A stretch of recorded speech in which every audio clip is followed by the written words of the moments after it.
Heroes Park. The life of Edward Philip George Seaga. The area of sports, a must for Mr. Seaga, made an indelible mark on Jamaica's sports, music and culture, and the founding patron of the National Dance Theatre Company. We commend your servant, Edward Philip George. Acknowledge, we humbly beseech you, a sheep of your own fold, a lamb of your own flock, a sinner of your own redeeming. Receive him into the arms of your mercy, in the blessed rest of everlasting peace, and into the glorious company of the saints in light. Amen. Edward, may the angels lead you into paradise. May the martyrs come to welcome you on your way and lead you to the holy city Jerusalem. May the choir of angels welcome you with Lazarus, who is poor no longer, and may you find everlasting rest. Amen. National Heroes Park are asked to exit through the main south door and observe the following order. The number 1 escorts, followed by the masked bands and drums, the Commissioner of Police and the Chief of Defense Staff of the JDF, followed by the clergy, followed by the gun carriage bearing the casket, flanked by the bearer party, followed by family and other official mourners on the table of precedence, followed by the number 2 escort, followed by other official mourners, followed by the police band, and all other mourners will come behind the police band. Persons who are being transported to the National Heroes Park are asked to exit through the side doors and to join their vehicles on George Headley Drive or Emerald Road to be escorted in a procession by JCF outriders. You are asked to observe strictly the instructions given by the JCF and JDF personnel marshalling the procession. Persons not walking in the procession are asked to go to the...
Republic.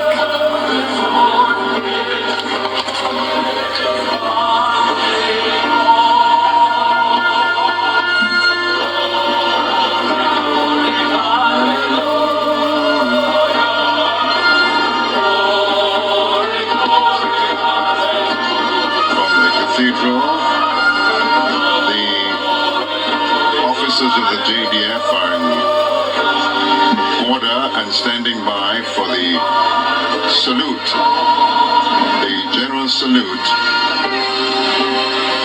which they will take as soon as the bearer party, carrying the casket aloft on their shoulders, begin to emerge from the central entrance exit of this great edifice.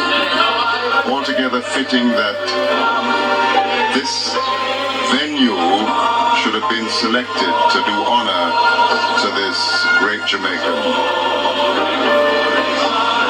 Cathedral of the Most Holy Trinity, the Mother Church of the Archdiocese of Kingston, the Roman Catholic Archdiocese. Significantly, although playing host to 13-member religious organizations, covering, as it were, the spectrum of religious experience and interest shown by Mr. Seaga. As the bearer party, now having the casket aloft on their shoulders, will be moving into that slow march down the center aisle of the cathedral to the singing of the Battle Hymn of the Republic by the congregation. And in readiness, and all the officiating ministers, as they make their way from the cathedral. Most Reverend Kenneth Richards, Most Reverend Howard Gregory, Right Reverend Robert Thompson, Very Reverend Kingsley Aspel, Bishop Reverend Christine Bengucci, Reverend Father Howard Thompson, the Honorable Bishop Dr. Harold Blair, Pastor Everett Brown, all participating, Reverend Peter Garth, Reverend Dr. Patricia Holness, Mr. Israel Pinchas, Sheikh Musa Tihana, and Bishop Anthony Cousins.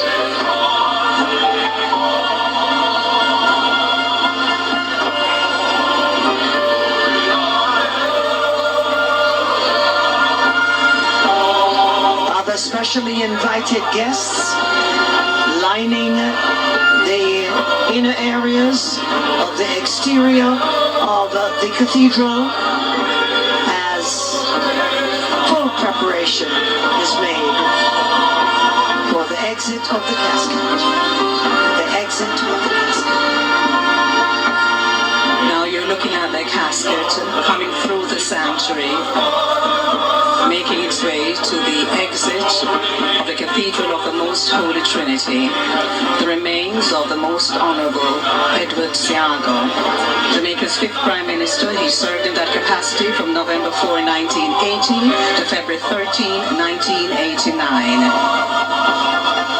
Interestingly enough, coincided with 89, born May 28, 1930. He died May 28, 2019 at 89 years old. And now they're making their way from the sanctuary with the casket. Members of the bearer party. This is precision. As you can see, it's a windy afternoon, and so they are also ensuring that that draped coffin is not exposed in any way. The bearer party comprises members of the 2nd Battalion, the Jamaica Regiment. The 2nd Battalion, the Jamaica Regiment, was formed in 1979 on January 1. Their birthplace and founding home of the 2nd Battalion was the Monique Training Camp. And what was interesting is that the 2nd Battalion, the Jamaica Regiment, as they are publicly called 2JR, had just about 6 months before they were pressed into duty when we had the June flood rains in 1979. Their task when they were sent to Westmoreland and St. James was to play a pivotal role in the relief efforts. And so the members of the bearer party, 8 of them, white-gloved hands, their caps have been removed and the orderly for the hats has them. You will see the orderly on the outside as soon as they have gone to the street level. We'll return them once the casket is placed on the gun carriage. 1953, and so they make their way to the left, but to your right of the statue here at the Cathedral of the Most Holy Trinity, popularly called the Holy Trinity Cathedral. Now that they have cleared the statue, they are going down 4 additional steps. So initially from the church there were 5 steps with a coffin hoisted on their shoulders, and now they are negotiating 4 additional steps to take them to the gate. And here they make their way, carrying the remains of Jamaica's 5th Prime Minister. And the gun carriage, which is an interesting piece of artillery that's very old, is awaiting them on the outside, along with a Land Cruiser, 2018 Land Cruiser, which will draw that carriage to the final resting place.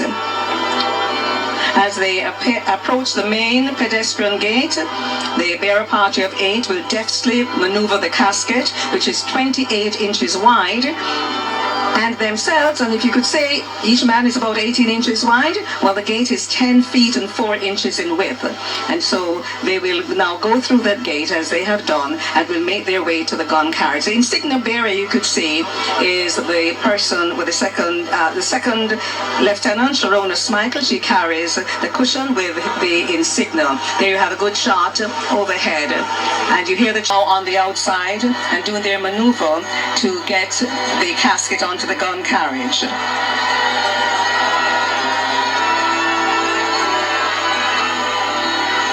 A very windy afternoon, and of course they are doing their very best to keep that draped casket. When it is placed on the gun carriage, they'll be strapping it down to ensure that it's not in any way disturbed on the march. If you listen keenly, perhaps you could hear some instructions being given to the bearer party by Warrant Officer 2, Alwyn Forbes. And the officer in charge of the bearer party is Captain Lucian Moulton. You could see him there, a picture of concentration. And that is the gun carriage. This has been used for all of the state funerals that we've had, and might I just tell you when they were. 1967, Sir Donald Sangster. 1969, the Right Excellent Norman Washington Manley National Hero. 1977, the Right Excellent Sir Alexander Bustamante National Hero. 1991, Sir Clifford Campbell, the first Native Governor General. 1997, the Most Honourable Michael Manley, Prime Minister, former Prime Minister. The Most Honourable Sir Flores of Glasspool, his funeral was in 2000. 2004, the Most Honourable Hugh Lawson Sharer. 2014, the Most Honourable Sir Howard Felix Hanlon Cook. And now, today, the Most Honourable Edward Philip George Seaga. And so, we see the wind challenging those persons tasked with the duty to keep that casket draped. But they are nonetheless doing what they need to do. And just reminding you that there's going to be a 19-gun salute the moment the procession leaves from this spot. You will hear the first round. And the last round will be followed when they arrive at the Heroes Park. Why not is given to former governors general. So you have that as a little bit of information that you might find handy. And so you see everyone in position, ensuring that they're ready to go as planned. I want to just remind you of the persons who are leading this 1st Battalion Jamaica Regiment. Lieutenant Colonel O'Neill Bogle, the commanding officer. Major Andre Duhaney is a guard commander. Warrant Officer 1, Vincent Baker, is a regimental sergeant major. And Warrant Officer 2, Romeo Hemmings, is a drill sergeant. So along the way you'll be hearing now, if perhaps you could hear some of the commands being issued, and you see the soldiers with their SLRs and M16s as they prepare for this walk to the National Heroes Park, where the Most Honorable Edward Seaga will join others who have gone before him. Others such as the Most Honorable Hugh Lawson Sherrill,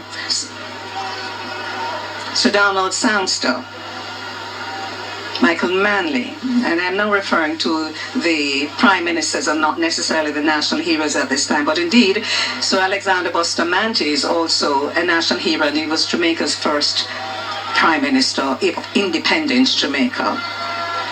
And see the precision of the scarlet tunics as they move along of the Jamaica Defence Force. And as they are in place, we see notice that the members of the bearer party have their caps on. The hats orderly would have passed them over to them. And now, we should be hearing the first round any moment now. The gun carriage drawn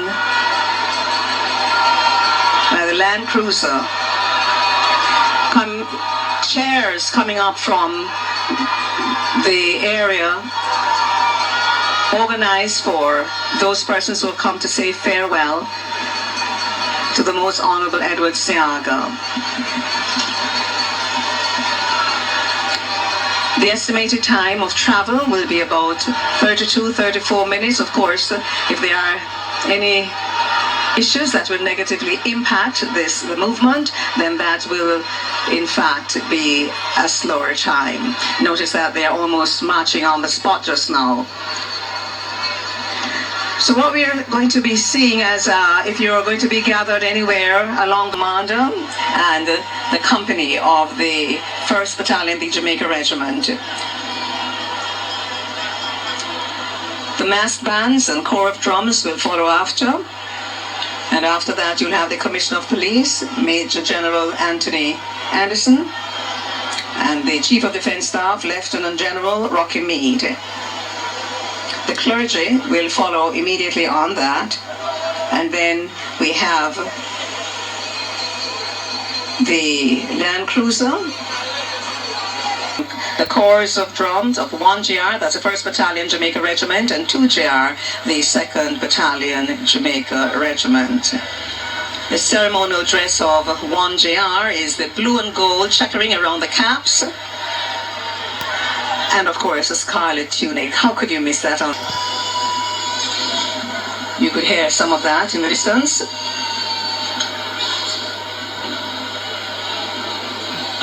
And you hear the first drum. And that is now the beginning of what is going to be a solemn march. There you see the Prime Minister. Thanks, Corporal Paul and Constable Coke on top of horses, leading the way.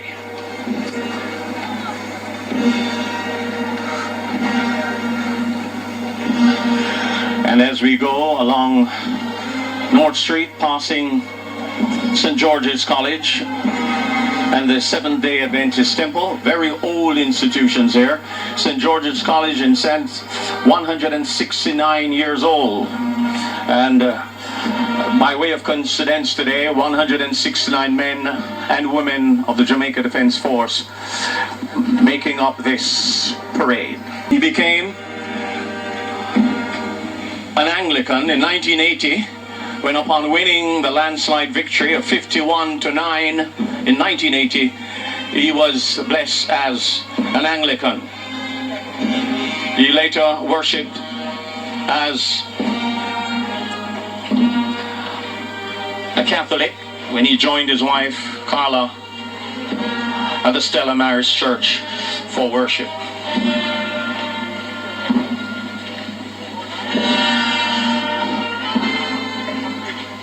The first of three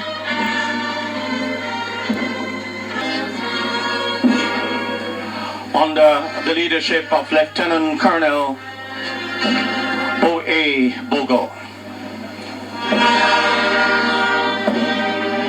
And and the mass band that's coming into your screen at this time. And if you're listening on radio, some 60 men